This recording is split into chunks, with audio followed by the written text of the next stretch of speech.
Okay, I'm still trying to figure out TikTok and I just saw a voiceover button. So let's try this one. So look, it's already Christmas here in Landers. Ang ganda ng Christmas tree. There's a lot of Christmas stuff.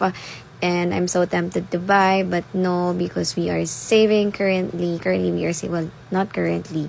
Kasi we need to really save. Okay, chocolates. No. No to chocolates. No to sweets. Yes to sweets, only if it's a barista drink. Okay. Si Mark, look, may hawak siya, pero looks like tempted din siya to buy it. But I said no, because I can do that myself.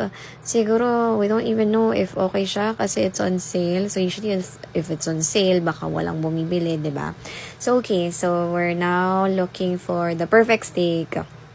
Imagine mo, why buy or eat in a restaurant where in fact you can actually make one, diba, for the entire family. Madami ka pang magagawa. And syempre nakita ko si kuya and also my sister-in-law. And ayan na, the search for the perfect steak is on. So nakapili na si Mark. Ayan. So, this one actually lasted hanggang today. Yan pa yung nilunch ko. So, di naman kami ganun kalakas mag-steak. And also, bumili kami ng fruits, ng mushroom, because yung steak namin is always paired with mushroom rice. Ayan, may kumukuha ng root beer. I don't like root beer. I like Coke better. Anyway, wine. Note to wine because we have a lot at home. Usually, mga regalo. Last Christmas. And also, yan. But I remembered na kailangan ko ng cooking oil. So, I'm getting one. And Enzo is naka-stock up lang because hindi niya alam kung ano yung gusto niyang chips. Sabi ko, you're only allowed to get one. So, sumunod naman siya. And this one, I got one vinegar and barbecue. And that's my favorite tomato garlic dip.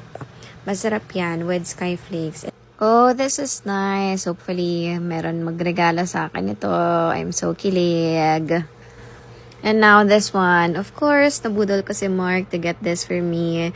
And also, oh, it's the chair. This chair looks familiar. Ito yata yung binili dati nila mommy and daddy. And Tabaki, that's my shampoo. It's a good shampoo. And video is almost done. Thank you guys for watching. There you go. We're almost done. Nakapila na.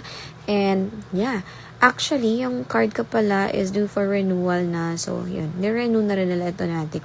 And I was able to earn 2 tickets for the raffle. So, I kissed the paper and hopefully I get to win. Diba? Sana naman in this lifetime, diba, manalo tayo. So, I guess that's it for, for now. And thank you for watching. Ciao!